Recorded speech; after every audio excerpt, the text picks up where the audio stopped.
1, 2, 3. Ya. Bismillahirrahmanirrahim. Selamat siang. Assalamualaikum warahmatullahi wabarakatuh. Senang sekali Bapak Ibu peserta Diklat Merdeka Belajar. Hari ini kita kembali pada topik yang ketujuh. Di sini tentang RPP. Ada keterkaitan peran orang tua di dalamnya. Nah, sebelum kita masuk pada materi hari ini, terlebih dahulu kita sapa dulu nih teman-teman yang sudah bergabung di sini. Sambil menunggu yang lain bergabung, silakan Bapak Ibu menuliskan sapaan di kolom question and answer terlebih dahulu.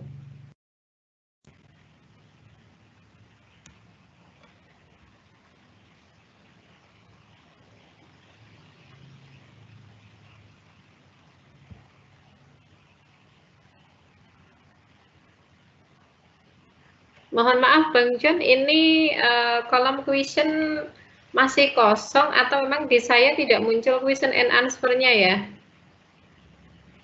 Sudah Bu, sudah beberapa, ada 19. Oh, berarti di saya tidak muncul ini Bang John. Di saya tidak muncul question and answer-nya, hanya kolom chat dengan panitia sesama kita di belakang layar. Oke, sebentar.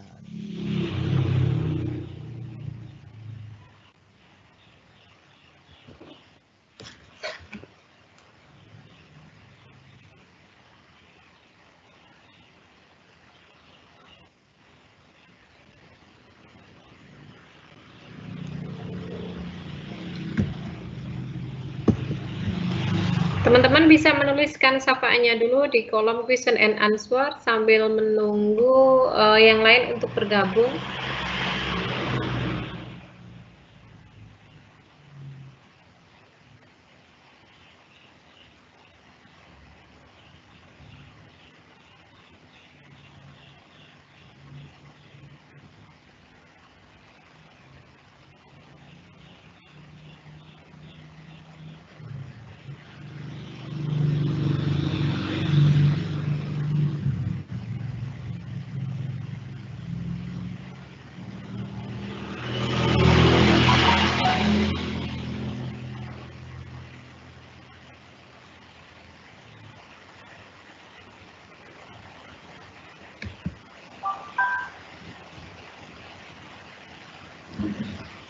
Ini mohon maaf, di saya masih belum muncul ya Bang John untuk question and answer-nya.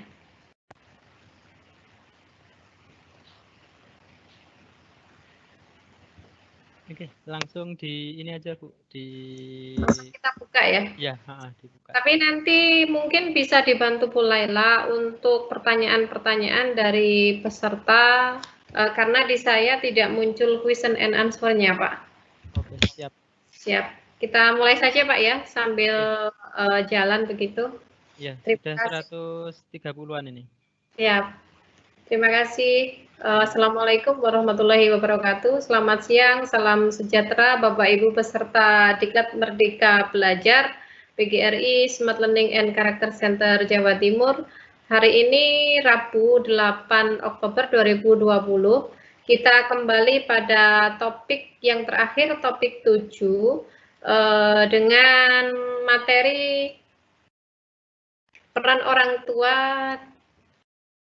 tua dalam penerapan PJJ yang akan disampaikan oleh Ibu Jessica Diana, MPSI. Beliau merupakan seorang psikolog dan dosen di salah satu perguruan tinggi. Di sini sudah hadir Ibu Diana. Selamat siang Bu Diana. Dan ada Pak James juga. Selamat siang Pak James. Selamat siang. Ya, mungkin dibuka dulu sama Pak James sebelum kita beralih ke Bu Diana, nggih. Nggih. Siap, terima kasih. Silakan Pak James.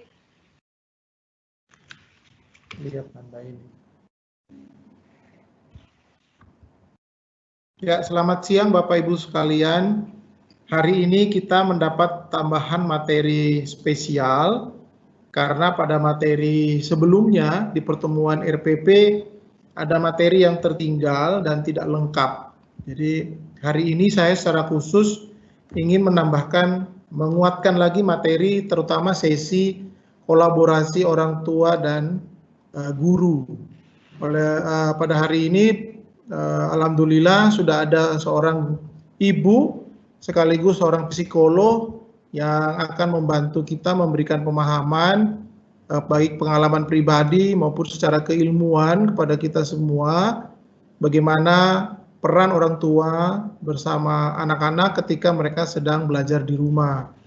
Nah, ini akan melengkapi materi RPP Merdeka Belajar yang kemarin masih ada saya anggap satu sesi masih kurang. Jadi saya sebenarnya memberikan perhatian khusus pada RPP karena bagaimanapun sebuah pembelajaran yang baik akan berhasil jika perencanaannya juga baik. Jadi bagi saya menganggap saya berhutang materi ketika materi yang disampaikan di awal ternyata tidak lengkap. Jadi hari ini saya berupaya untuk melengkapi sehingga Bapak Ibu betul-betul mantap dalam menyusun RPP. Begitu saja pengantar dari saya, Bu Hani, menegaskan kembali. Jadi jangan nanti ada yang bertanya materinya kok ganti. Bukan ganti, tapi menyisipkan sesuatu tambahan baru untuk melengkapi. Terima kasih untuk Ibu Yesika yang sudah bersedia untuk mengisi materi kita siang hari ini. Saya kembalikan ke Bu Hani. Siap, terima kasih Pak Jim. Mohon maaf ralat dari kami panitia yang kita sampaikan hari ini merupakan melengkapi topik yang sebelumnya sudah kita lewati kemarin, yaitu tentang RPP. Nah, di sini karena kemarin mungkin waktunya kita terbatas, jadi tidak semua materi tersampaikan, maka dari pihak kami panitia memberikan materi tambahan, di mana di sini tentang peran orang tua dalam penerapan PJJ, yaitu pembelajaran jarak jauh, yang akan disampaikan oleh Ibu Yesika Diana. Kepada Ibu Yesika, silahkan dimulai Ibu. Oke, selamat siang semua Bapak Ibu guru. Senang sekali saya dapat kesempatan untuk berbagi dengan Bapak Ibu guru. Posisi saya di sini cukup lengkap ya. Satu, saya dosen, jadi juga sebagai pendidik. Yang kedua, saya psikolog. Ya, yang ketiga, saya juga orang tua. Ya, saya orang tua dari 3 anak dengan jenjang pendidikan yang berbeda-beda, dengan jenjang usia juga yang beda, lengkap gitu ya. Mulai dari kelas 1, kelas 6 sampai SMA. Jadi mari kita sharing, dan saya juga ingin sharing materi secara teori psikologi, juga sharing tentang pengalaman saya sebagai psikolog yang praktek dan bertemu dengan banyak orang tua serta siswa yang mengalami banyak lika-liku dinamika selama pendidikan jarak jauh. Juga saya sebagai orang tua yang bisa sharing apa yang dialami orang tua, sehingga berharap bahwa para guru akan punya materi tambahan yang cukup komprehensif ya, yang bisa membuat ibu bapak guru bisa lebih lengkap ketika menghadapi situasi seperti ini, menghadapi orang tuanya, menghadapi siswanya, dan juga untuk introspeksi kita sebagai pendidik ya. Ya, kita masuk ke materi. Ya, apakah sudah bisa terlihat materi? Sudah ya? Baik. Nah, jadi materi kita hari ini mengenai peran orang tua mendampingi anak belajar dari rumah. Mungkin banyak atau jangan-jangan hampir semua guru, Bapak Ibu guru saat ini juga sebagai orang tua ya, yang punya profesinya lengkap ini.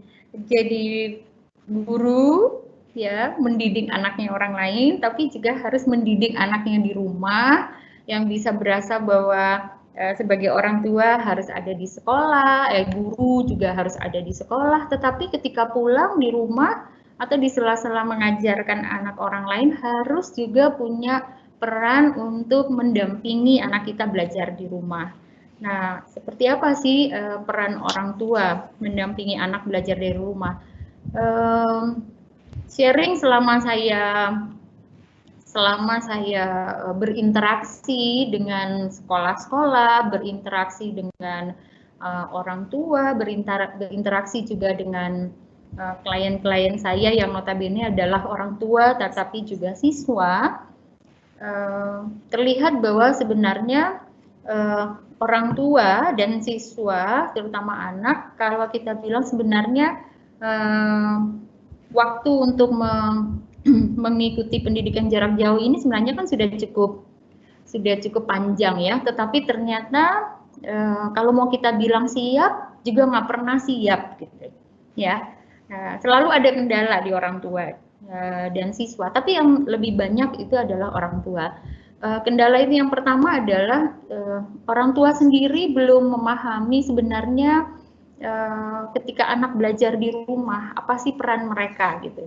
Kalau kita sebagai guru, sebagai pendidik yang tahu perkembangan yang terjadi di dunia pendidikan, kita mengerti ini seperti yang dikeluarkan oleh Badan Penelitian, Pengembangan, dan Perbukuan dari Kemendikbud ya pada 15 Juli kemarin, itu memang dikatakan peran orang tua bagi anak dalam pendidikan sekarang adalah memastikan bahwa anak ini belajar dengan aman. Nah, memastikan anak belajar dengan aman, memberi semangat, bahkan orang tua juga mempunyai peran yang menghubungi guru ataupun dinas pendidikan kalau memang itu dibutuhkan.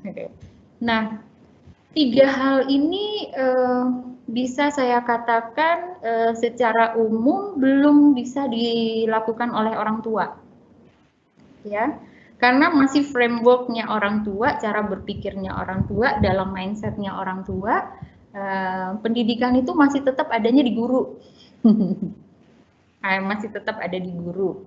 Kalau kita mengatakan oke lah, orang tua mau yang mengajar tetap guru, karena memang orang tua tidak pernah bisa jadi guru sampai kapanpun ya untuk anaknya.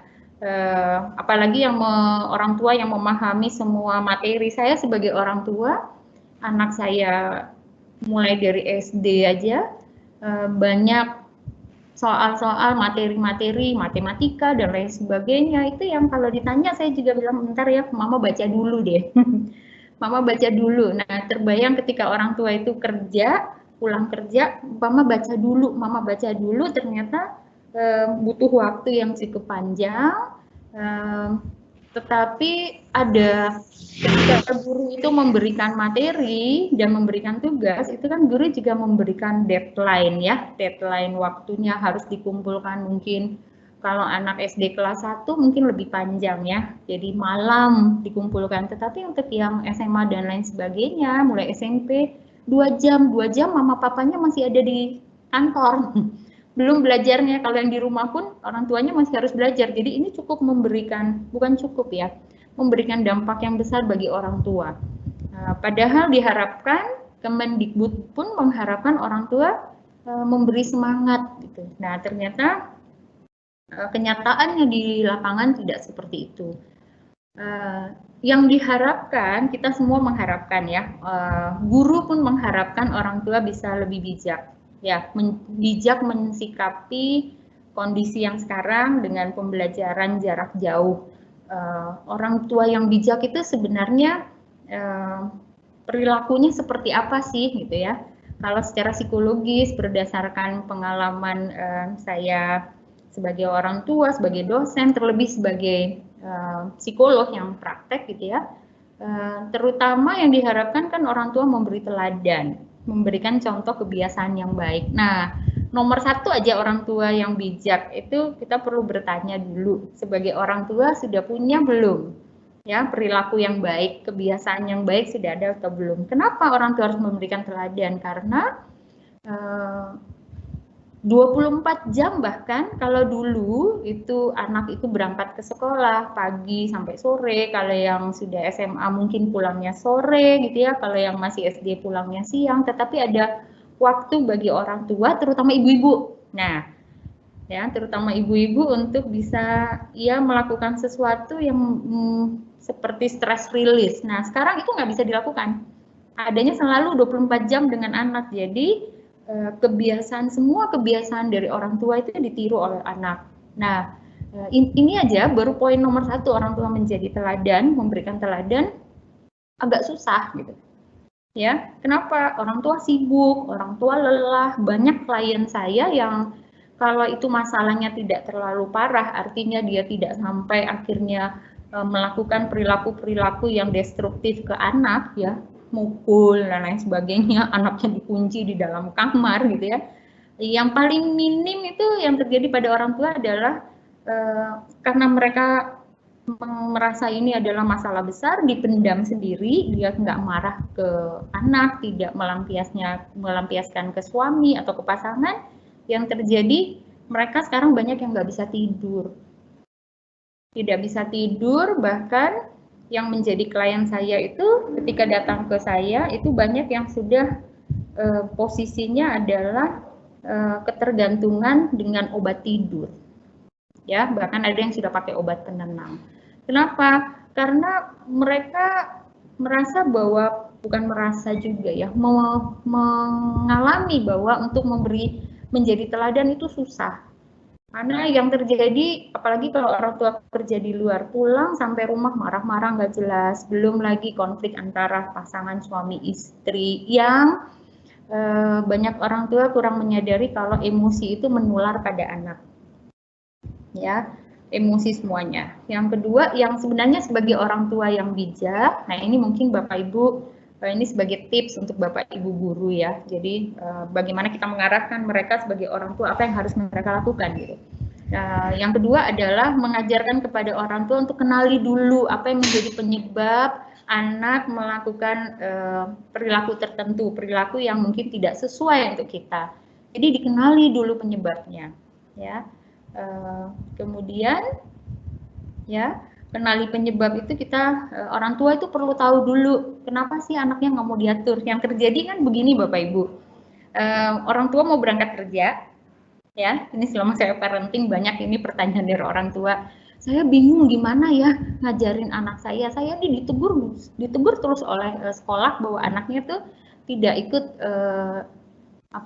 Zoom ya, daring ya, pelajaran secara online. Padahal sebelum berangkat kerja, orang tua sudah membangunkan anaknya. Yang terjadi, anaknya bangun, orang tuanya pergi, anaknya tidur lagi. Jadi anaknya tidak ikut pelajaran, tugas nggak diselesaikan. Nah, ini membuat orang tua jadi, wah, kepalanya ada ininya semua nih ya, giginya ada taringnya, kepalanya ada tanduknya semua. Yang terjadi seringkali orang tua marah. Nah ini jadi Bapak Ibu kita bisa memahami apa yang terjadi pada orang tua. Orang tua sudah sibuk kerja, pulang di kantor saja dengan banyak perubahan-perubahan yang mereka sendiri harus melakukan penyesuaian. Tetapi ketika pulang di rumah menemukan bahwa anaknya seolah-olah tidak mau bekerja sama dengan mereka. Nah apa yang harus dilakukan oleh orang tua? Diharapkan nanti Bapak Ibu bisa mengedukasi juga para orang tua bahwa dikenali dulu kenapa sih mereka nggak mau diatur gitu. Dan meminta supaya anak itu menjelaskan apa yang dia pikirkan.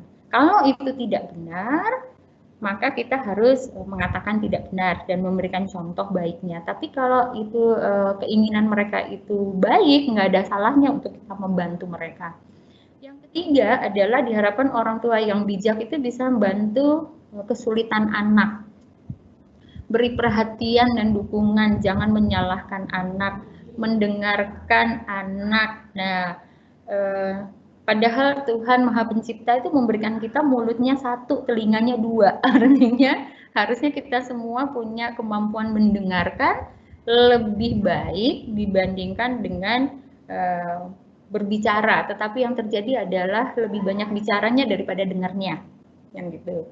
Nah ini menjadi satu kesulitan tersendiri juga di orang tua, karena selama ini mereka terbiasa bahwa mendikte ya, memberikan instruksi, menyatakan apa yang harus dilakukan anak tanpa mendengarkan. Padahal dengan kondisi yang sekarang, belajar jarak jauh, anak itu adanya di rumah, 24 jam dia nggak ketemu temannya, yang dia lihat cuma handphone, ngerjakan tugas. Kalau kumpulinnya terlambat dimarahin, yang kayak gitu ya, itu membuat mereka ya tidak nyaman dalam kondisi yang tidak nyaman.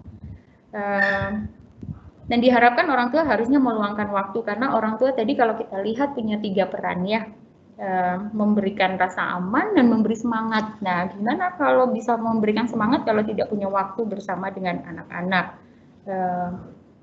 Kemudian tegas, harus tegas untuk perilaku negatif anak. Yang terjadi sekarang, selama saya parenting berbicara dengan orang tua dan sekolah juga, sekarang orang tua malah bukannya tegas, lebih banyak yang memanjakan anak. Semua permintaan anak diberikan, terutama yang berkaitan dengan gadget. Ya, jadi makanya tuh 24 jam. Akhirnya mereka kurang tidur, manajemen waktunya susah, kemudian lebih asik dengan game, karena game itu sesuatu yang menyenangkan. Kenapa? Karena semua indera kita itu terstimulasi dengan baik, ada suara, ada gerak, warna, dan lain sebagainya yang menarik dibandingkan dengan, kita ngomong jujur aja, dibandingkan dengan dia mengikuti pelajaran gitu. Kalau pelajaran satu, meskipun daring lebih banyak satu arah, guru-guru banyak juga karena belum siap dengan metode atau cara yang menarik, untuk bagaimana caranya kita itu menarik perhatian siswa kita gitu ya. Jadi anak-anak kurang tertarik lah dengan pendidikan secara online, lebih tertariknya kepada game. Nah, problemnya adalah orang tua sadar nggak kalau mereka punya peran seperti itu?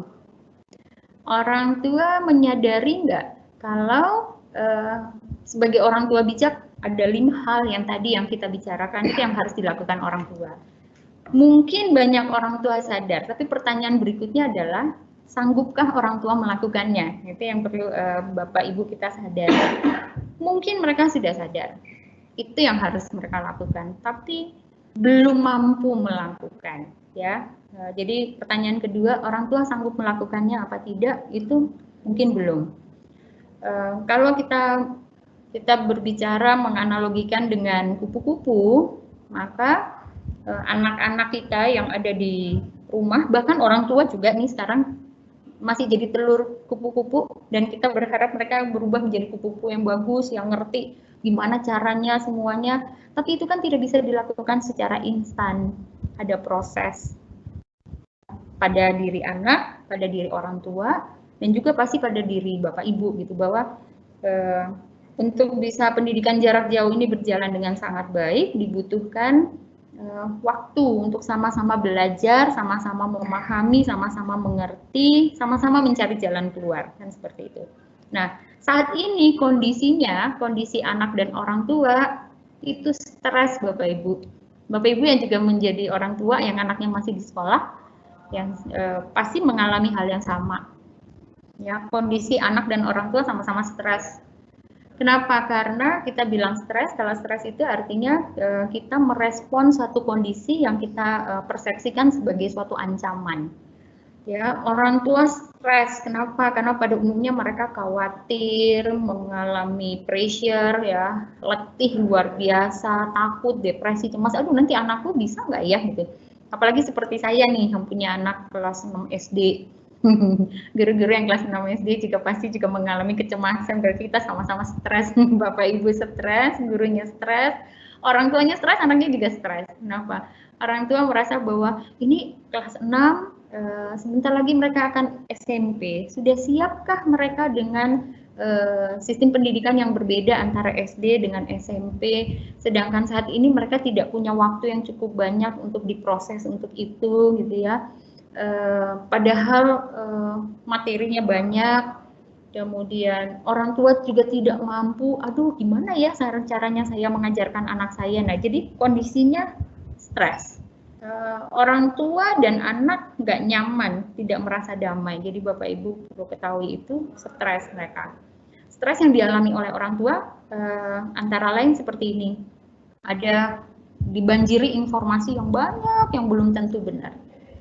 Ya, untuk orang tua nih Bapak Ibu guru, saya sharing ya. Jadi ada anak saya tuh bisa ngomong, guru ngasih tugas ini, anak ini nggak bisa ngerjakan, terus temennya ngomong, udah dilihat aja, nanyanya sama Mbak Google katanya. Ternyata waktu diikutin Mbah Google-nya, nilainya keluar, nilainya nggak sampai 70, cuma dapat 60. Gurunya bingung, orang tuanya bingung. Terus mau nanya ke siapa lagi gitu loh. Sedangkan kalau sekarang, mungkin Bapak Ibu guru perlu mengetahui apa yang terjadi. Ternyata dengan kondisi daring ini, anak-anak kita itu jiwa kerjasamanya itu kurang sekali ya. Jadi mereka lebih apa namanya, untuk dirinya sendiri aja. Jadi kalau ada teman yang nggak ngerti kalau sekolah itu tatap muka, mereka masih bisa tanya ke temannya, aku nggak ngerti ya gimana caranya. Kalau sekarang enggak gitu. Nah, orang tua akhirnya, oke, aku tanya A, aku tanya B, aku tanya C, yang belum tentu informasinya itu benar. Kemudian orang tua punya tuntutan kerja, tapi harus mendampingi anak belajar. Belum lagi kondisi ekonomi yang nggak pasti. Anak sendiri ngalami stres, kenapa? Aduh, dia jenuh, bingung. Ini tiap hari di dalam rumah, nggak ngapa-ngapain, terus frustrasi terhadap berbagai tuntutan dari orang tua, tuntutan dari guru, tuntutan dari semua untuk dia nggak cuma belajar, jaga kesehatan ya, dan masih banyak lagi. Jadi ini kondisinya yang ada pada anak dan orang tua. Nah, yang perlu seringkali ketika saya melakukan parenting, saya selalu mengedukasi pada orang tua bahwa hati-hati bahwa stres yang kita alami itu akan cenderung menular ke anak. Kenapa? Karena mereka proses belajarnya adalah mengimitasi ya, copy paste. Yang paling sering mereka lihat, maka itu yang akan ditiru, maka itu yang akan dilakukan. Kalau setiap saat yang mereka lihat adalah orang tua yang marah-marah gitu ya, dan lain sebagainya, maka itu yang akan terjadi pada si anak. Nah, sekarang ini kondisi orang tuanya, Bapak Ibu. Sedangkan kita sebagai guru, ya, sebagai pendidik, kami para psikolog tahu betul bahwa semua anak di segala usia, yang namanya anak berarti di segala usia, mulai dari baru lahir sampai pokoknya sebelum dia menikah dan posisinya itu adalah anak. Kalau masih ada orang tua berarti anak juga ya. Kita yang masih punya orang tua berarti kita anak juga. Anak di segala usia itu membutuhkan satu, lingkungan yang aman. Yang kedua, lingkungan yang terjamin. Dan yang nomor 3, nah ini yang paling susah nih, lingkungan yang penuh cinta. Ya, saya berikan lingkungan yang penuh cinta. Supaya apa? Supaya mereka bisa berkembang dengan baik. Nah, poin nomor 1, lingkungan yang aman, lingkungan terjamin. Banyak orang tua merasa bahwa kalau mereka bekerja, mereka punya uang yang banyak, maka poin 1 dan 2 bisa dipenuhi. Tapi poin nomor 3 itu yang belum ada. Nah, banyak anak yang di rumah dia tidak mendapatkan cinta, tapi dia mendapatkan itu di sekolah. Dari siapa? Dari teman, dari ibu guru, dari bapak guru, gitu kan ya, dari kepala sekolah. Nah, kondisi sekarang itu dia nggak dapatkan. Jadi, kebayang begitu banyak pressure, begitu banyak tekanan, yang dulu dia kalau nggak ngerti dia masih bisa tanya orang, sekarang secara akademik pun dia harus mandiri. Kebutuhan mereka untuk dipenuhi dengan cinta, dengan kasih itu sekarang nggak dapet. Jadi ini yang terjadi Bapak Ibu pada anak. Tapi orang tua juga sama. Orang tua pun berharap bahwa mereka pun dipahami. Ya, siapa yang memahami mereka? Mereka berharap anak-anak memahami. Anak-anak berharap orang tua memahami. Orang tua berharap guru memahami. Guru dan sekolah berharap bahwa orang tua dan anak memahami, siswa memahami. Jadi ini ada satu lingkaran yang kita perlu sama-sama perhatikan supaya proses belajar ini bagaimana ya kita mencari solusi agar proses belajar ini yang kita nggak tahu kapan berakhirnya masih misteri untuk kita semua supaya bisa berjalan dengan baik. Sebenarnya kuncinya cuma yang poin nomor 3. Bisakah kita memberikan lingkungan yang penuh cinta? Nah, kita lanjut ke materi berikutnya, bahwa tadi saya katakan ketika anak di rumah setiap saat bertemu dengan orang tua, kalau orang tuanya stres, kalau orang tuanya itu memberikan lingkungan yang nyaman, yang aman, yang sangat memahami kondisi anaknya, maka itu akan terjadi proses imitasi, akhirnya apa yang dia lihat, yang dia alami, dia ulang sekali, 2 kali, akhirnya menjadi karakter buat dia. Nah, sekarang karakter itu kan sesuatu yang pembentukannya membutuhkan proses yang panjang. Dan ini yang seringkali banyak orang lupa bahwa karakter siswa kita, karakter anak kita, karakter orang tua kita, karakter wali murid, dan juga karakternya para guru itu tergantung dari lingkungan mikrosistemnya. Ada banyak yang bertanya, kalau dulu anak saya rajin belajar, sekarang kok dia jadi males ya? Bisa nggak dirubah? Bisa. Dengan apa? Kalau di psikologi kita mengatakan ada proses yang namanya conditioning. Conditioning itu artinya dikondisikan sehari-hari untuk menjadikan suatu itu kebiasaan. Nah, poinnya berarti kalau dikondisikan sehari-hari, mau nggak mau, sekarang yang punya waktu yang paling banyak bertemu dengan anak adalah orang tua. Tetapi kita tahu di awal bahwa sekarang orang tua dalam kondisi yang sangat stres. Ya, kondisi yang sangat stres, tadi kita sudah sama-sama melihat ya. Nah, atau kalau tidak secara conditioning, ada yang bilang di drill, ulang-ulang tanpa lelah setiap saat. Pertanyaannya kita sambil introspeksi kita sebagai orang tua. Kalau kita mengatakan kepada anak misalnya ya, nak, habis makan piringnya dicuci ya, gitu ya, sekali. Kita ngomong kedua, belum dibuat, iya bu, iya pak, tapi nggak dibuat gitu. Terus diomongin lagi, iya. Lama diulangi, terus ada orang tua bilang gini, sus, diomongin, udah daripada ribet, saya aja yang ngambil, saya aja yang nyuci, beres. Nah, artinya apa di situ? Proses kita pembentukan karakter untuk mereka tidak jalan karena tidak ada proses conditioningnya. Nah, perlu ingat bahwa ini proses panjang, yang namanya proses nggak gampang.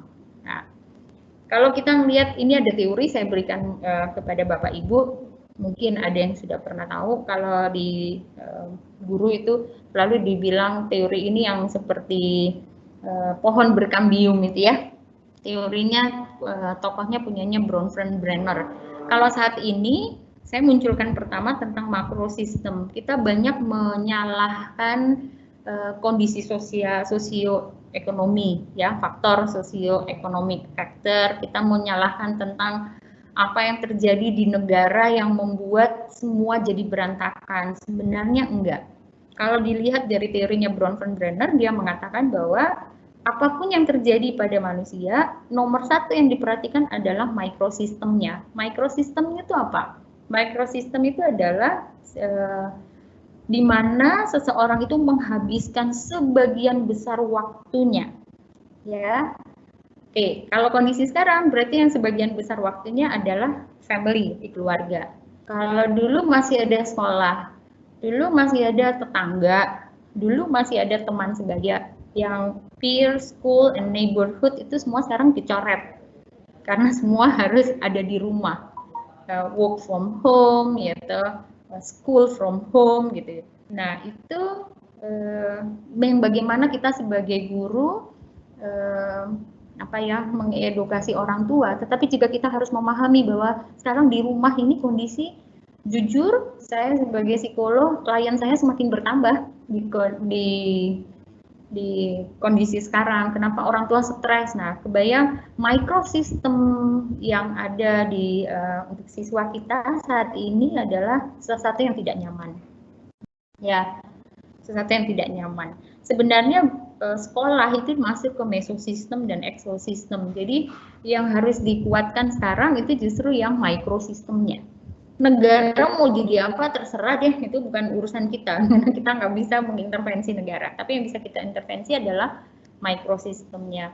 Bagaimana ketika Bapak Ibu guru bisa bekerja sama baik dengan orang tua, memahami apa yang dialami oleh orang tua. Bukannya orang tua tidak mau membantu, tapi mereka pun mengalami kebingungan. Jangankan materi, sampai saat ini proses pendidikan jarak jauh sudah berlangsung cukup lama, tetapi ternyata masih juga banyak orang tua yang belum memahami juga tentang teknologi. Jadi gapteknya banyak dan gaptek itu membuat mereka stres. Gitu. Ya, belum lagi dengan seperti yang kejadian tadi nih, tadi pagi. Jadi ada orang tua yang komplain di grupnya orang tua karena guru memberikan link Zoom-nya itu dalam waktu yang sangat singkat. Ternyata guru mengatakan jam 8, ternyata jam 9 baru diberikan, sedangkan orang tua ada kegiatan yang harus dilakukan. Kemudian perangkat itu harus dibawa oleh orang tuanya sehingga si anak tidak bisa mengikut pelajaran. Nah, itu sudah menjadi masalah, itu hal yang simpel. Jadi sangat kami sebagai orang tua gitu kan ya, saya mewakili para orang tua. Kalau saya melakukan parenting, para orang tua bersuara juga. Seringkali para orang tua mengatakan, please dipahami juga dong apa yang terjadi pada kita gitu ya. Dan itu lebih pusing kata mereka, lebih enak kerja kata orang tua, lebih enak aku sebagai pekerja daripada aku sebagai orang tua di rumah. Ya, kita lanjut lagi. Kalau kita berbicara mengenai anak-anak kita ngomong tadi tentang karakter ya. Banyak orang tua yang mengeluh, guru pun mengeluh, anak-anak ini kok jadi nggak jujur ya tentang apa yang terjadi pada dirinya.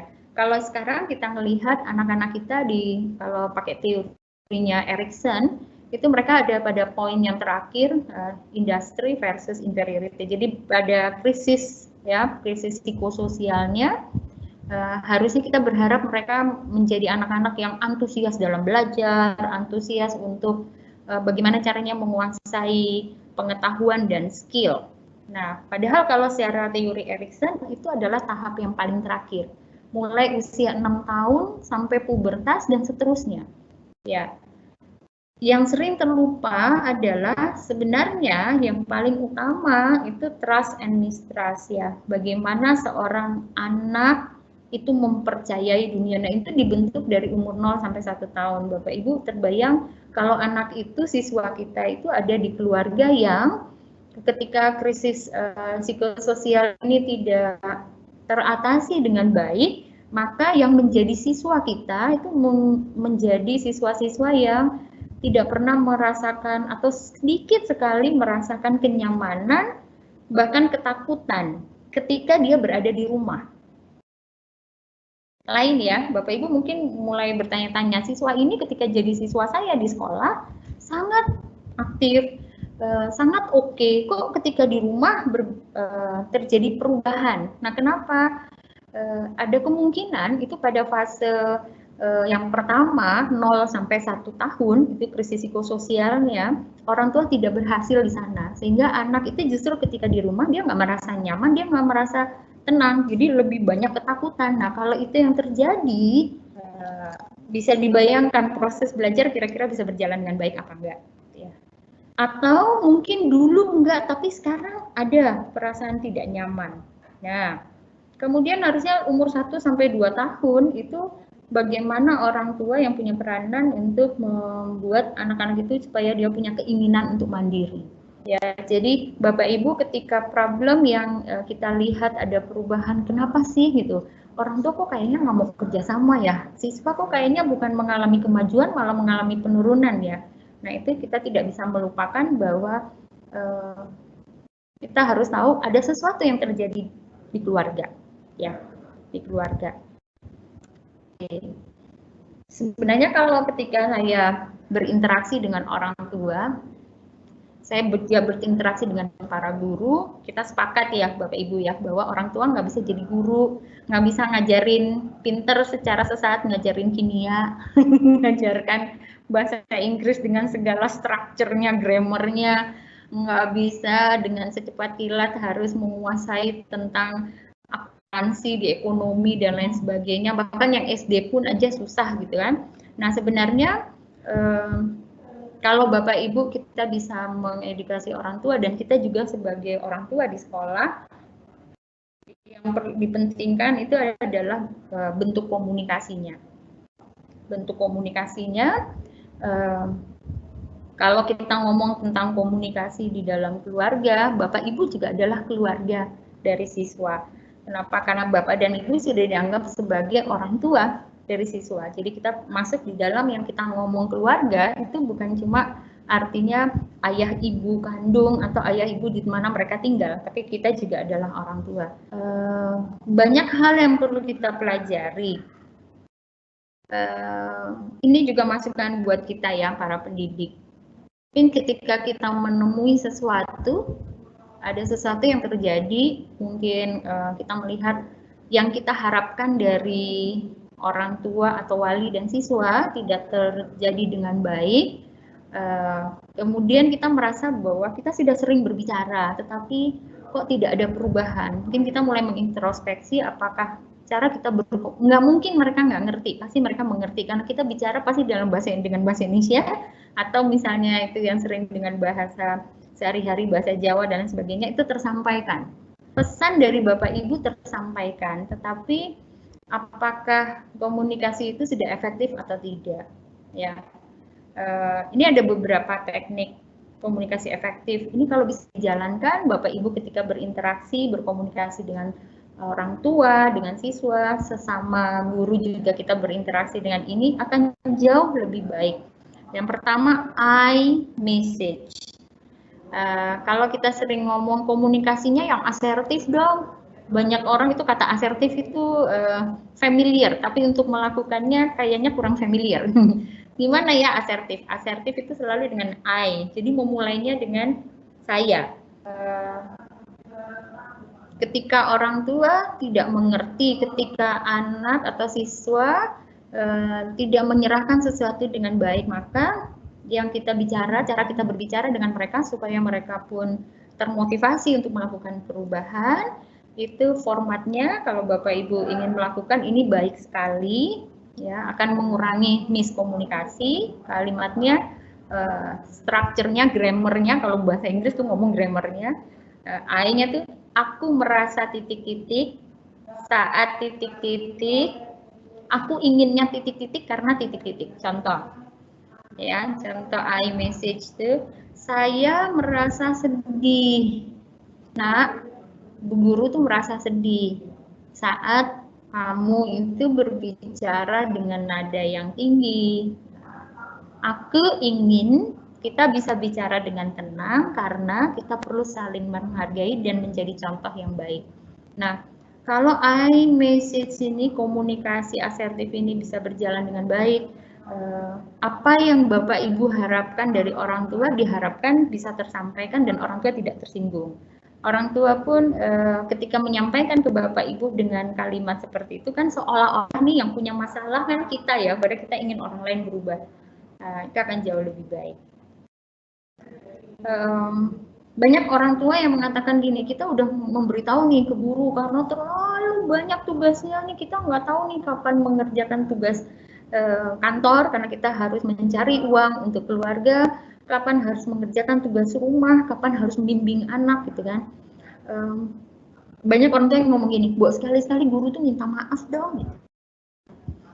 Sama ketika anak tuh ngomong gini, iya tante, kalau manggil saya biasanya tante, iya tante, mama papa itu kok nggak bisa sih ngomong maaf gitu. Nah, itu perlu juga ketika berkomunikasi ya.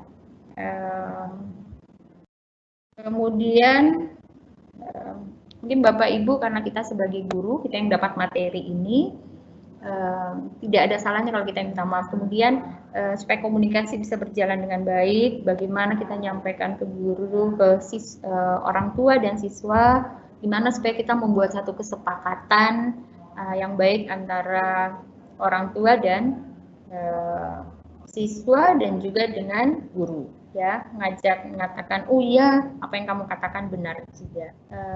Bahkan boleh, seneng banget orang tua itu kalau merasa gurunya bilang gini, maaf ya, saya nggak bisa ini karena saya punya kendala bla bla bla bla bla. Kalau di anak-anak saya pengalaman semua jenjang pendidikan kami punya grup orang tua dan guru, dan sering sekali guru itu ketika mengalami kendala pasti ngomong ke kita dan mengatakan minta bantuan dong, ini untuk yang poin yang ini saya nggak bisa karena ada kendala tertentu, tapi itu harus disampaikan kepada anak.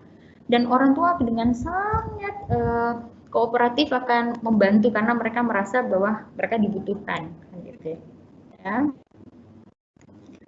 Kemudian bolehlah menyatakan penghargaan. saya mengapresiasi guru anak saya yang kelas 1.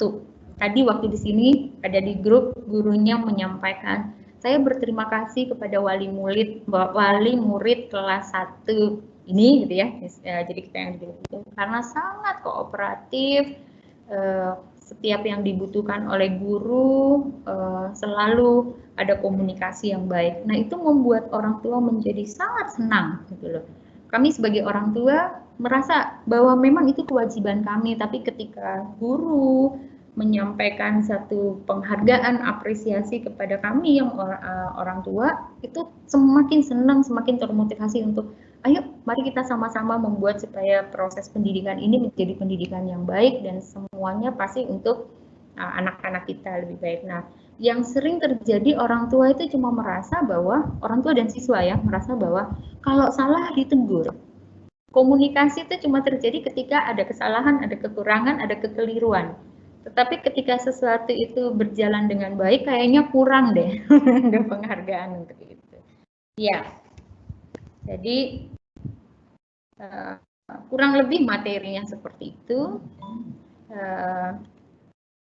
Semoga Bapak Ibu guru cukup mendapatkan masukan. Jadi sebenarnya orang tua itu saat ini posisinya sudah pasti stres dengan kondisi yang terjadi, tidak hanya berkaitan dengan bagaimana secara akademik supaya anak-anak ini belajar dengan baik, tapi kondisi sosial ekonomi juga sangat mempengaruhi dan itu membuat mereka stres ketika mereka dituntut harus menjadi guru. Tapi kalau saya selama parenting dengan orang tua, saya bilang enggak lah, orang tua nggak bisa sampai kapanpun tidak bisa menggantikan posisi guru, tetapi kita mendampingi.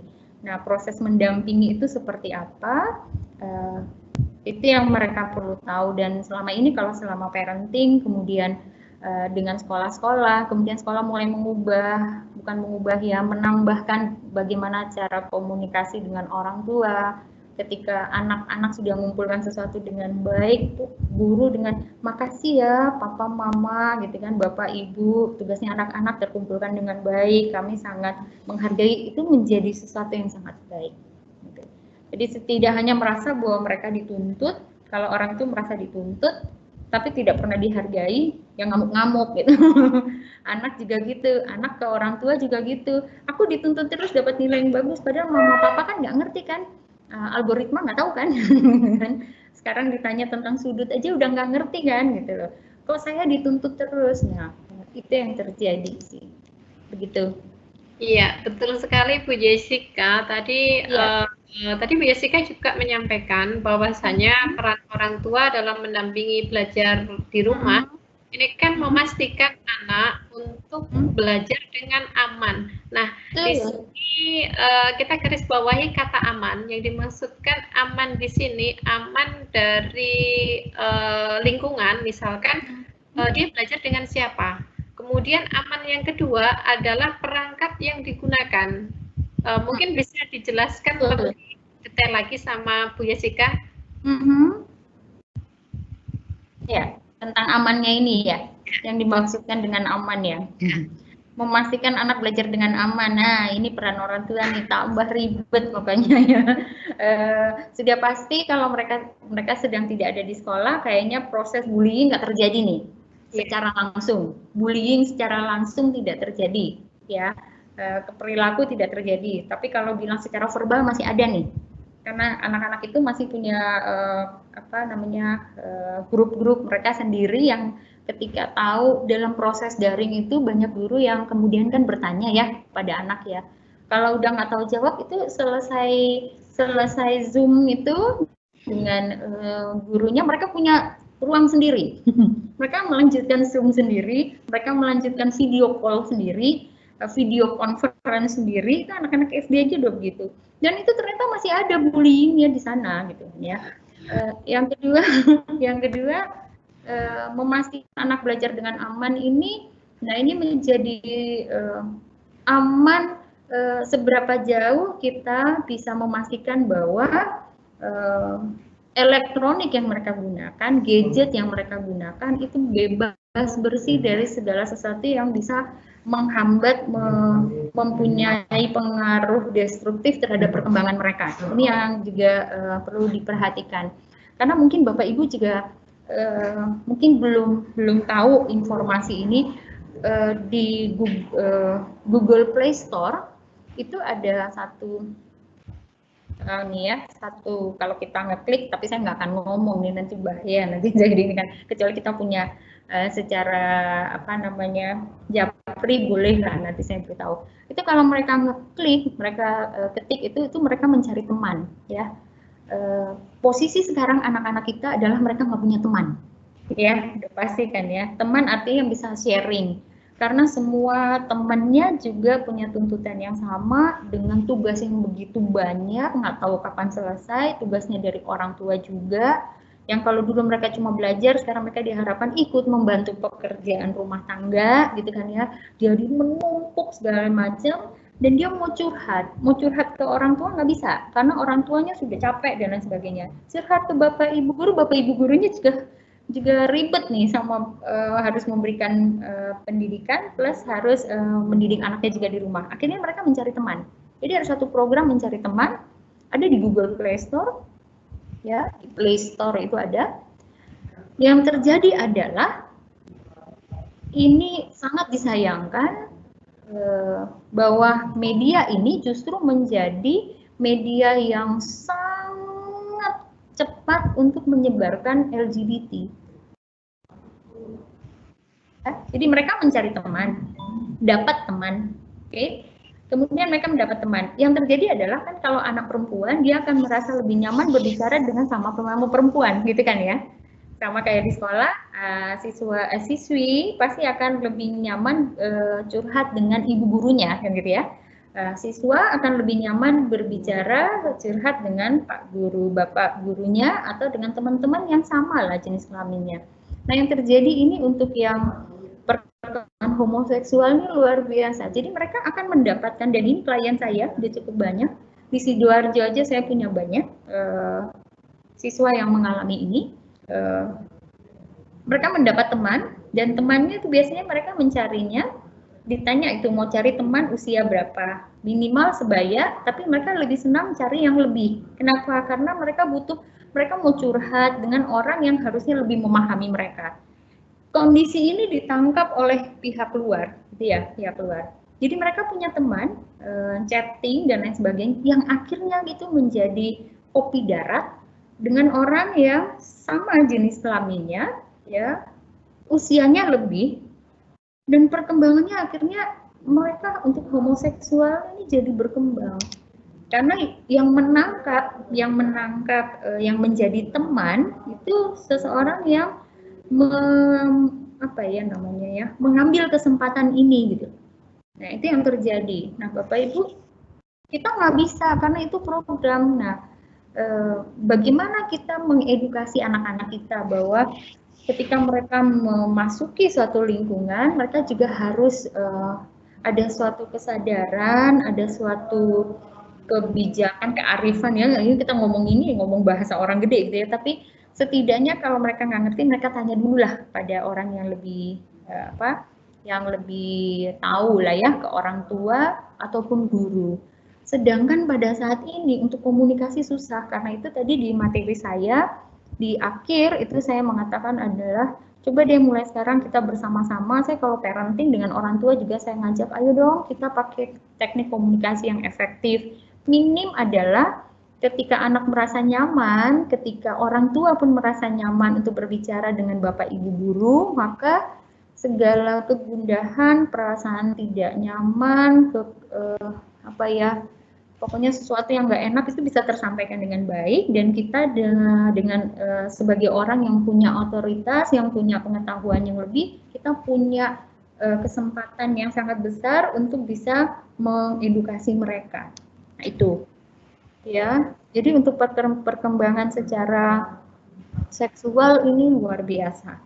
Berarti di sini kata aman yang disampaikan Bu Jessica ini bisa kita artikan bahwa kita bisa mengawasi sejauh mana konten-konten yang diakses oleh anak-anak kita, begitu Bu ya?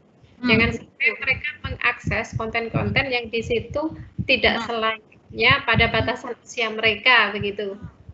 Ya, dan aman itu juga berarti kita juga memahami orang tua juga punya tuntutan untuk menyediakan media. Nah, itu perlu kita pahami, tidak semua juga orang tua punya kemampuan yang sama, betul ya Bapak Ibu ya?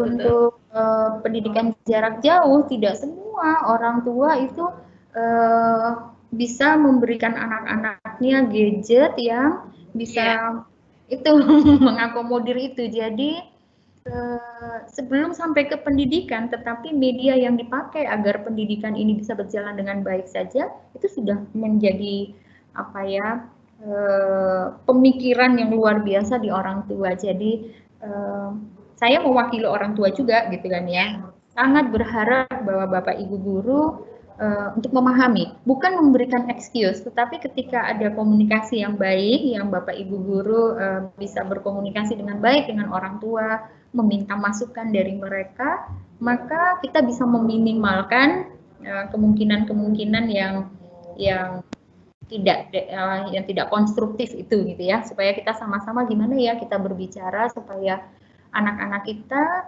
bisa mendapatkan pendidikan yang baik, mereka bisa tidak 100% seperti ketika mereka ada pertemuan tatap muka gitu kan ya, tapi setidaknya KKM-nya bisa lah gitu ya untuk mereka naik. Dan memotivasi, ini peran kedua, orang tua memberi semangat, ini susah Bapak Ibu, saya ngomong aja nih.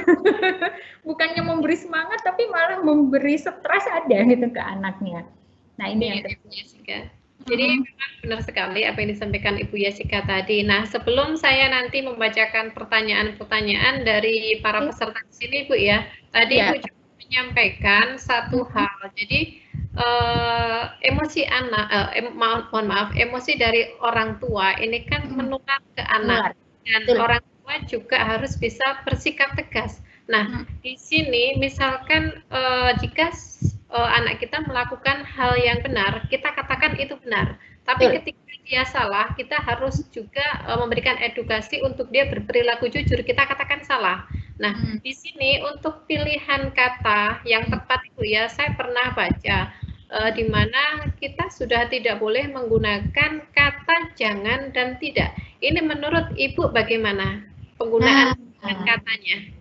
Benar, ini bagus banget nih. Jadi gini, kenapa tidak menggunakan kata tidak dan jangan? Jadi kalau secara psikologi ada ilmu yang namanya psikologi kognitif, ya, bagaimana cara memahami proses berpikir manusia. Ketika kita memakai kata tidak, ketika kita memakai kata jangan, pasti yang belakangnya itu kata yang digunakan adalah kata yang negatif, ya kan? Jangan lari, gitu kan ya? Lari itu sesuatu yang tidak kita inginkan. Jangan, atau misalnya di ini ada tulisan dilarang merokok, kok semakin banyak orang yang merokok, jangankan anak-anak, orang dewasa udah lihat tahu merokok itu akibatnya jelek, tapi tetap dilakukan gitu ya. Kenapa? Nah ini yang perlu kita pahami bersama, bahwa kata-kata tidak, kata-kata jangan itu adalah, kalau belajar psikologi kognitif itu lucu pokoknya, menarik sekali, karena itu saya kenapa senang sekali belajar psikologi. Itu di otak kita dilambangkan itu ada demon-demonnya, ada setan-setannya, ada orang-orangnya di sana gitu ya. Nah, kalau orang itu lomba lari kan kecepatan larinya kan beda-beda gitu kan ya. Nah, kecepatan lari kata-kata tidak, jangan itu kalau kita analogikan bisa 20 km per jam. Ya. Sedangkan kata yang selanjutnya, ya, jangan bohong, gitu kan ya, jangan malas, gitu ya, jangan nyontek, gitu, jangan ribut. Nah, yang kata yang selanjutnya ini larinya ya 200 km per jam, ya. Jadi kata tidak, kata jangan, kalau di psikologi kita ngomong tentang negasi itu namanya ya, itu kecepatan dia untuk ditangkap oleh saraf manusia itu lebih lambat dibandingkan kata sesudahnya. Gitu. Nah, kata sesudahnya yang kita pakai itu kan kata negatif, sehingga yang terjadi adalah anak-anak kita atau siapa saja yang kita ajak untuk berkomunikasi, yang terjadi adalah kebalikannya. Karena itu selalu ada ngomong, kalau orang bikin larangan, larangan itu untuk dilanggar.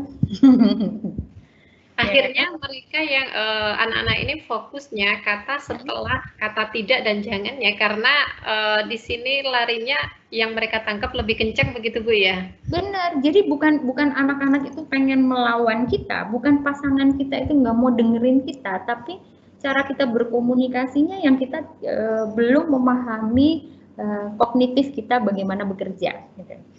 Coba deh Bapak Ibu misalnya ingat ya, yang punya anak kecil atau yang sekarang masih jadi guru untuk anak-anak yang sampai SD kelas 1, mulai dari playgroup sampai SD kelas 1. Biasanya kita ngomong gini ke mereka, jangan lari, yang terjadi mereka lari. Iya.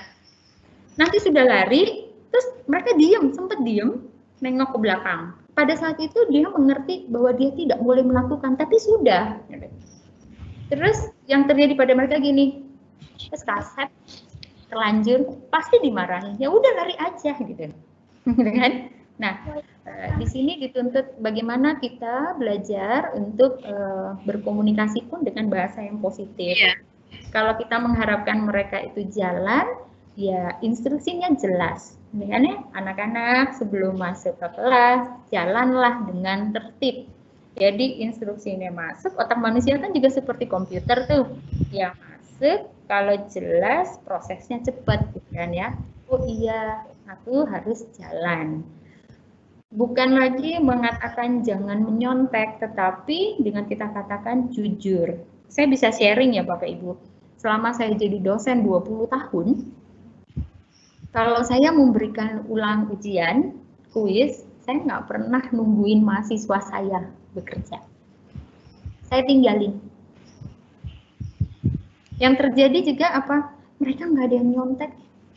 Jadi sudah jadi, kalau semua yang ngikutin kuliah saya ngajar, baik itu kuliah di universitas atau di yang lain, ketika saya menjadi trainer juga, saya selalu mengatakan yang positif. Kalau saya akan keluar, saya akan mengatakan, kalian semua, saya yakin kalian semua anak yang jujur, semuanya pintar, dan semua yakin kalau temannya juga pintar. Bekerja dengan baik, Ibu mau keluar dulu ya, setengah jam lagi balik. Yang terjadi apa? Saya keluar, saya ngintip dari jendela, dan semua duduk mengerjakan. Kemudian saya bikin satu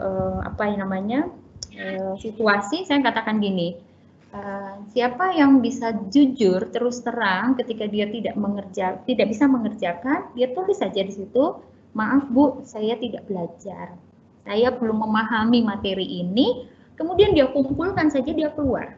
Maka saya akan lebih menghargai dan anak itu akan saya panggil, kita diskusi, dan saya akan memberikan tugas tambahan. Yang terjadi adalah mereka jujur semua. Jadi saya kalau ulangan saya biarin aja. Yang terjadi seperti itu. Anak-anak saya juga begitu. Saya punya 3 putra, tidak ada putri. Putra semua dengan posisi suami saya bekerja di luar pulau. Ya. Tapi saya beraktivitas pagi sampai malam. Ketika saya berangkat, saya cuma pesan begini ke mereka, Mama mau pergi, kalian anak-anak yang baik, saling menyayangi, saling membantu. Cuma itu. Mama berangkat ya, berangkat. Maka saya nggak pernah dapat informasi mereka lari keluar, lari ini, enggak, manis-manis di rumah gitu. Kenapa? Cuma dengan proses komunikasi. Jadi karena itu di poin yang terakhir tadi, materinya saya ngasih, coba kita mau mulai dengan teknik komunikasi yang baik. Berarti di sini bentuk ketegasannya itu tidak harus dengan kata jangan dan tidak Bu ya. Kita cari alternatif kata-kata yang lain. Betul. Jadi dan tadi kan saya bilang ketika anak itu melakukan kesalahan, nomor 1 tugas orang tua adalah kita mencari tahu apa yang jadi penyebabnya kan, ditanyain dulu gitu loh. Ya, tidak langsung dimarahin, tidak langsung di-blame kan begitu. Iya. Ini sudah hadir Bu Laila, Bu Jessica, mungkin Bu Laila bisa membantu untuk membacakan pertanyaan dari para peserta, Bu Laila. Oke, baik, ya. Terima kasih. Selamat siang Bu Yesi. Selamat siang Bu Laila. Iya, ini saya lihat di kolom Q&A itu banyak sekali pertanyaan dari peserta ya Bu ya. Oke. Jadi beberapa pertanyaan yang sama saya kumpulkan. Ini begini Bu, kita sebagai guru itu kan kadang memang kita memahami bahwa orang tua yang bekerja itu akan sangat sulit ya dalam mendampingi anaknya dalam belajar. Nah, imbasnya adalah pada pengumpulan tugas. Nah, biasanya pengumpulan tugas ini terlambat atau bahkan tidak mengumpulkan sama sekali. Nah, kita sebagai guru itu Bu sebenarnya sudah menghubungi orang tua, tetapi tetap tidak ada perubahan yang berarti dari orang tua. Nah, kira-kira apa yang harus kami lakukan sebagai guru itu Bu? Silahkan Bu Jessica. Jadi bingung ya, Ibu ya? Iya, sudah dihubungi masih tetap kayak gitu. Jadi hubungi tapi masih tetap sepertinya tidak ada nggak kooperatif gitu ya? Iya, betul. Begini Bapak Ibu, coba kita terapkan apa materi yang tadi saya katakan. Kira-kira menurut Bapak dan Ibu, kenapa ya orang tuanya kayak begitu ya? Ada apa ya? Kalau misalkan Bapak Ibu dalam posisi seperti orang tua seperti itu, kemungkinan apa ya yang terjadi kok ada orang tua yang seperti itu? Karena yang terjadi begini, anak saya yang kelas 6 itu ada anak yang selama kita proses belajar dari awal gitu ya, dari awal tahun ajaran sampai saat ini, selalu kalau muncul di grup, masukan dari guru yang belum mengumpulkan tugas selalu anak yang sama. Itu ada memang, selalu ada anak yang sama. Terus saya ngobrol sama anak saya, Kak, kenapa ya temanmu itu? Terus dia ngomong, Ma, satu, mereka itu nggak punya handphone. Yang kedua, dia memang kalau kita ketemu di sekolah aja, dia memang sulit memahami. Jadi dia memang selalu lebih banyak teman-temannya membantu. Jadi kalau ada tugas gitu, pagi-pagi dia datang, terus teman-temannya ngasih contekan. Karena mereka sayang sekali sama dia, supaya dia bisa dapat nilai juga, dikasihkan contekan. Nah, teman yang belajar, ngasih contekan kan ngerti pelajarannya. Yang orang tua kan dia nggak tahu pelajarannya. Jadi ada kemungkinan ya Bapak Ibu ya, yang terjadi adalah satu, bukan berarti orang tuanya tidak kooperatif, cuma orang tuanya juga tidak mengetahui bagaimana cara mengatasi ini. Nah, kemungkinan mereka dalam hal kendala untuk medianya, dan yang kedua mungkin memang kendala orang tua yang memang tidak mampu, tidak punya kemampuan untuk membimbing juga seperti apa membimbingnya, kan begitu kan ya. Dia cuma bisa untuk duduk di sebelah anaknya gitu. Duduk di sebelah anaknya dan anaknya yang belajar gitu. Nah, ada kemungkinan ke sana. Tetapi misalkan ya Bapak Ibu ya, orang tuanya nggak ada tuh semua kemungkinan itu, tidak ada kok Bu Jessica, sosial ekonomi mereka cukuplah ya, tidak berlebih tapi cukuplah untuk bisa proses itu terjadi gitu ya. Mereka juga dengan orang tuanya juga dengan tingkat pendidikan yang cukup lah ya, jadi mereka harusnya bisa membimbing. Pertanyaan selanjutnya adalah kita nggak tahu apa yang terjadi di rumah. Ya, tadi kan kita bilang ya, apapun yang terjadi, kunci utama adalah microsystemnya. Kita tidak tahu apa yang terjadi di rumah.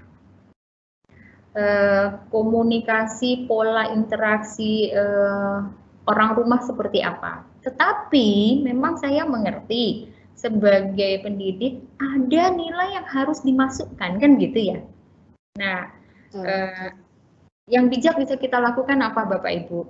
Coba kita berkomunikasi yang baik, wali kelasnya atau guru mata pelajaran, coba kontak ke orang tuanya, coba kita menggunakan bahasa yang tadi itu ya, I message ya. Bu, saya ini bingung. Jadi kita mengatakan seolah-olah itu masalah kita. Saya bingung mau menuliskan nilai karena gitu kan ya. Nah, ini ada yang bolong bla bla bla bla bla gitu. Kira-kira gimana ya Bu? Diajak mereka untuk ini. Kira-kira bagaimana ya supaya nilainya masuk. Nah, kalau ada itu orang tua bisa jadi lebih jujur. Sehingga kita bisa tahu kondisi yang terjadi di mereka. Syukur-syukur kalau interaksinya bagus, komunikasinya bagus antara orang tua dan guru gitu ya, Mungkin dia akan curhat juga ke Bapak Ibu guru ya, ini loh yang terjadi kayak begini-gini. Mungkin dia akan bertanya, Bapak Ibu guru gimana sih biasanya dulu kalau tatap muka cara menghadapi anak saya? Kemungkinan jangan-jangan masalahnya di anak, cara menghadapi anak saya atau gimana. Jadi kita bisa benar-benar fungsi gurunya tuturi handayaninya jalan gitu. Ya, Bapak Ibu. Oke. Berarti kuncinya ada pada komunikasi ya Bu Yesi ya? Benar. Iya, betul sekali. Apakah memang anak ini tidak mengumpulkan tugas itu karena daya dukung orang tua yang rendah, ataukah ada permasalahan yang lain ini yang memang seharusnya bisa kita komunikasikan dengan baik dengan orang tua, seperti itu ya Bu ya? Apalagi kalau anak remaja ya Bu, iya, anak remaja sudah mulai ada variabel lain ya dalam pendidikan. Oke, ya betul. Saya pernah mengajar ini Bu, mungkin sebagai sedikit sharing ya sama teman-teman ya. Waktu dulu di sekolah yang lama itu saya pernah mengajar anak-anak kelas 6 ya. Nah, itu di situ kan biasa sudah genit-genit, kemudian prestasinya agak menurun, kemudian orang tua juga kadang agak cuek. Nah, itu apa namanya, My Diary, ada program My Diary seperti itu Ibu. Nah, di situ tuh saya akhirnya tahu, oh ternyata anak ini ketika di rumah itu kemarin dia marah-marahan sama orang tuanya, atau mungkin naksir-naksiran ya kayak zaman kita dulu ketika kecil itu kan ya. Nah, di situ anak-anak mengungkapkan Ibu. Nah, dari situ akhirnya saya tuh dapat bocoran tentang bagaimana kondisi mereka di rumah atau faktor-faktor X. Mungkin itu juga bisa dipakai sebagai salah satu media kita berkomunikasi dengan siswa, seperti itu ya Bu ya? Betul. Mungkin guru-guru bisa ada ini, punya sendiri ke anak-anak, jadi bikin diary-nya, mereka ceritakan apa saja untuk ke guru, tidak untuk di-share kepada yang lain, tapi untuk memahami saja apa yang dialami oleh siswa kita. Dan itu Bapak Ibu kalau sudah menjalankan fungsi itu, saya rasa orang tua akan sangat terbantu. Iya, betul sekali. Iya. Terus ini ada lagi Bu pertanyaan dari Ibu Nisaul Husniah MS. Saya ingin bertanya Bu, mohon dijawab, kira-kira reward apa yang sangat menarik dan berkesan yang bisa kita berikan kepada siswa dan wali murid ketika mereka setiap hari bisa menyelesaikan tugas dan selalu sabar ya, orang tuanya selalu sabar dalam menjalankan peran selama PJJ. Nah, reward tersebut diharapkan bisa menjalin komunikasi yang baik antara guru dengan wali murid. Terima kasih. Kira-kira mungkin bentuk rewardnya apa ya kalau untuk wali murid kayak gitu ya? Kalau ngomong reward kan nggak mungkin kita mengeluarkan uang juga ya Bapak Ibu ya. Betul, wali murid soalnya ya. Sekarang kayak begini. Sebenarnya poinnya itu ada ketika tadi di slide saya ada bahwa semua dalam segala usia gitu kan ya, itu membutuhkan lingkungan yang penuh cinta sebenarnya. Penghargaan, ya tadi saya bilang ya. Jadi seperti yang dilakukan oleh gurunya anak saya yang kelas 1 itu saya rasa beda sekali dengan guru yang kelas 6.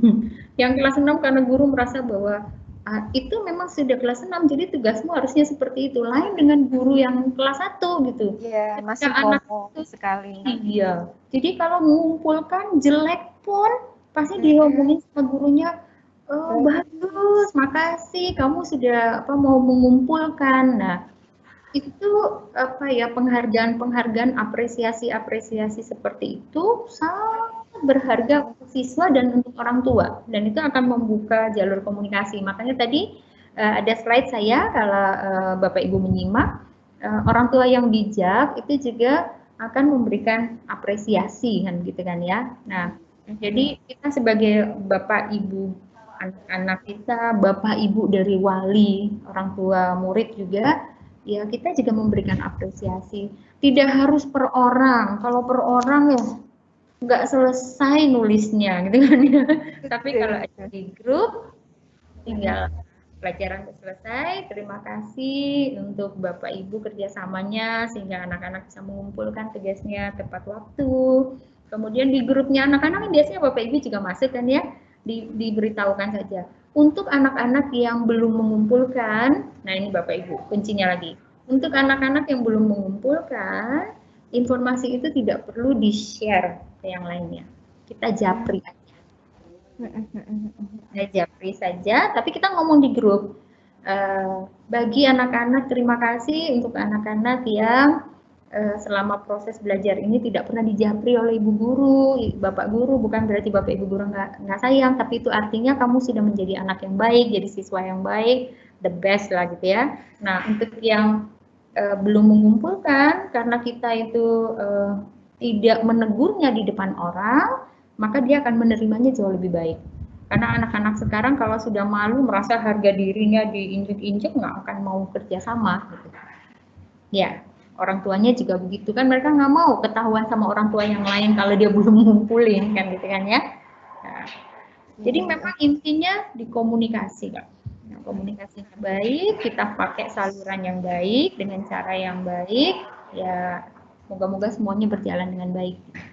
Oke, ya berarti sebenarnya reward untuk orang tua itu dari guru itu tidak perlu terlalu bermacam-macam ya, hanya kata terima kasih itu saja sudah cukup ya Bu ya, karena kita selain sebagai guru itu kita juga sebagai orang tua juga kan, ketika guru anak-anak kita itu kemudian ketika kita mengirimkan tugas diberikan respon yang bagus, kemudian diucapkan terima kasih, itu saja sudah merupakan reward yang sangat berharga ya Bu untuk orang tua, seperti itu ya Bu ya. Iya, karena kalau mau jujur kan guru-guru terbantu kan ya kalau tugas itu dikumpulkan tepat waktu, itu kan kita terbantu kan, dan jadi kita mengapresiasi.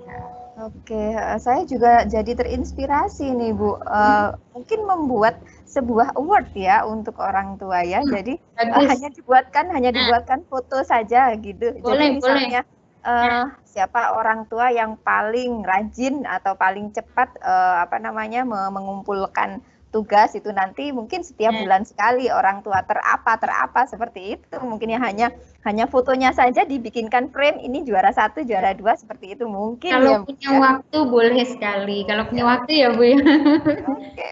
Kalau mau lebih efektif Bu Laila dan Bapak Ibu guru yang lain, kalau perlu kita punya seperti raport ya, raport bukan nilai, tapi yang kita nilai adalah bukan nilai akademiknya, tapi tentang kerjasamanya. Jadi untuk per orang tua ya, satu anak ini, jadi orang tua dapat masukannya juga. Jadi terima kasih.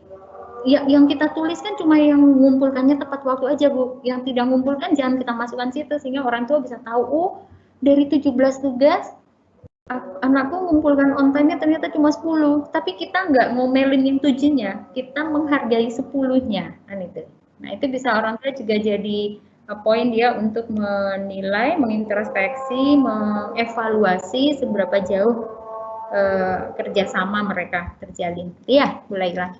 Oke, Ibu, terima kasih banyak jawabannya. Iya, ini sebenarnya pertanyaan dari teman-teman masih banyak, Ibu. Jadi teman-teman itu sangat excited sekali ya sama materi hari ini. Jadi ada parenting kita sebagai orang tua, bahkan sebagai guru. Tapi kita kayaknya sudah terbatas pada waktu ini, Bu. Mungkin lain kali kita bisa mengadakan sesi parenting lagi ya. Pak James ya, Pak James, sesi parenting ya Pak James. Oke, kayaknya teman-teman banyak ini yang masih ingin bertanya, tapi kita lanjutkan lagi lain waktu ya. Kemudian selanjutnya saya serahkan lagi kepada partner saya yang cantik, ada di sebelah, Ibu Hanik, silahkan. Siap, terima kasih Bu Laila dan Bu Jessica. Barangkali ada closing statement-nya sebelum saya tutup, Ibu. Iya.